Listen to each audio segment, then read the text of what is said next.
units of alcohol. However, research reveals that our favorite hangover treatment could contain hidden dangers, all right, adding to our festive stress level. So what is the secret of surviving the hangover, or what product actually work, all right? Joining me in the studio this morning is medical nutritionist Dr. Sarah Brewer and Rob Hobson, author of the Detox Kitchen Bible. Good morning to you both. Hello. Morning. Brilliant. Rob, that's a bit of a mouthful, the Detox Kitchen Bible. That sounds absolutely fantastic. Dr. Sarah, can I start with you first? 62 units of alcohol consumed over this festive season. Now, is that an average or is that a dangerous level? That is a lot, depending obviously on whether you binge drink and have a lot of it all in one go, which is not a good idea. But even outside the festive season, in your area, North Manchester, 19% of people admit to having at least 3 days on average per month of hangover, and these can last up to 5 hours. So I think we all need to be a little bit careful generally over Christmas. Wow, okay. Well, I'm glad I asked that question, actually. And that brings me to this one. I need to put you on the spot for this one, actually. What is the recommended or acceptable level of units for men and women in an average week? Well, it depends who you ask, really, but ideally you shouldn't have more than 1 or 2 drinks a day on average if you're a woman, no more than 2 or 3 drinks a day on average if you're a man, and also on top of that to have 2 or 3 days without alcohol a week. So it basically works out at about 14 units for women and 21 units for men, but we're all different, and a little tiny granny obviously wouldn't do as well as a large woman who does weightlifting. So you recommend that we have at least 1 free day during the week where no... Ideally 2, if not 3, yes.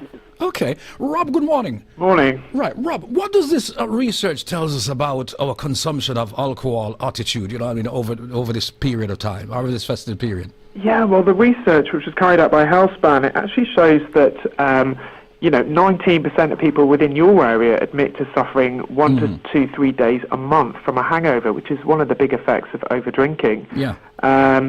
And people have their own ideas of how to cure these hangovers, but yes, that, especially this time of year with the festive season where people are over-drinking, I guess that figure could even go up slightly more. Yeah, brilliant. Well, let's go to, let's take, for example, Christmas Day, New Year's Day. We've had the celebration, Christmas Eve and New Year's Eve, right? Here we are on New Year's Day, then, let's just say, with a massive hangover.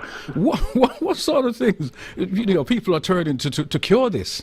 Well, I think everyone's got their own certain type of remedy, but one of the big things you need to do is think about hydrating. And one of the outcomes of this research was looking at effervescent tablets, which are really popular by some people to try and replace vitamin C and trying to think about hydrating their body. So that's very popular. Obviously, what was found with this research is a lot of those contain quite a lot of salt. So you need to be careful about which one you choose. Okay. I don't know, Sarah, if you've got your favourite hangover cure that you like.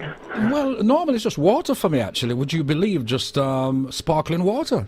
Just sparkling water? Sparkling water, and it seems to work, So brilliant. All right. Water is very good, but obviously if you do decide to have the effervescent vitamin C tablets, then do just check how much sodium's in them, because it's quite surprising that many of them contain up to 1 gram of salt per tablet. If you're having 2 tablets, you're getting 2 grams of salt. Yeah. And most of us are already getting more than we should, which is no more than 6 grams. So check labels, and the new Hobson Ruby Breakfast tablet has no sodium in it at all, so that's the better one to go for. Oh, that sounds good. So, Dr. Sarah, whilst you're here then, what are the hidden dangers in hangover cures? You just mentioned the salt. What else is there? Well, mostly it is the salt that's the problem. If you have something that's greasy, then it can make you feel quite queasy, make you feel worse. The absolute no-no, of course, is to do what some people call the hair of the dog and have another alcoholic drink. Because that might make you temporarily feel better, because basically what the liver does is it stops producing the toxin, acetaldehyde, from the previous alcohol you've had in order to process the new alcohol. And then once it's done that and you go back to making acetaldehyde, then your levels of toxins go up even higher and you'll feel even worse. Right. So please don't do the hair of the dog. So that's a no-no. Water and the effervescent non-sodium containing vitamin C tablets. All right. What about traditional remedies? What does actually work? Traditional remedies. Well, coffee is always quite popular, isn't it? But which sort of perks you up. It gives you a bit of a mental stimulation. But the most important thing is to rehydrate. So your approach of water is a good one. Yeah. All right, Rob, can I ask you then, what tips, as a nutritionist, what tips can you give, let's just say Christmas revelers, our people who are going to be reveling over the festive season, what tips can you give them, what can you recommend how we stay hangover-free? Hangover-free? Well, I think, again, hydrate. I think you need to think about eating before you go out. So think of something quite substantial, so that contains, a good source of protein, a good source of fat, and some good sort of carbs that are going to take a while to be burnt off. Yeah. I think about, the next day, as well as Sarah said, you want to try and avoid the big greasy fry-ups. They're going to make you feel worse. Yeah. Go for something nice and light, like eggs on toast. Avocado on toast is quite popular at the moment, and that's a good choice.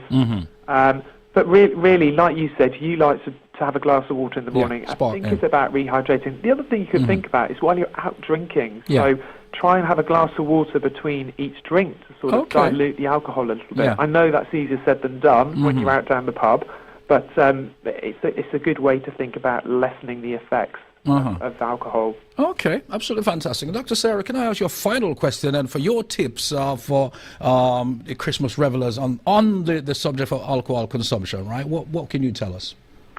Well, pace yourself, drink according to your size. Don't try and match your friends because they might be having a lot more than you. Don't go on what my kids call a pre-lash, apparently, where you go and have something before the party. I don't recommend that. Or if you do, have a non-alcoholic drink and make yourself a designated driver, and then everybody will be, You'll make a lot of people very happy. They will like you. You can go without drinking for at least one night, and make sure you have a good time, but with a non-alcoholic drink. Okay, then. So we just need to be more responsible over the Christmas, right? All right. Just think ahead, plan ahead. Yeah. All right. So what website can we go to now to get this research and all this information? Well, if you want research about the dangers of sodium and salt and how it puts your blood pressure up, then you can go to nhschoices.co.uk. And for information about the new non-sodium fizzy effervescent, you can go to healthspan.co.uk. Okay then, well, it's a pleasure speaking to you both this morning, and thanks for all this information. I'm quite sure my listeners here in North Manchester, we've heard the statistics, so we're going to behave ourselves, right? That would be good. But have a good time. Thanks. Have a fantastic morning. Yeah? Okay, you're welcome. There you go.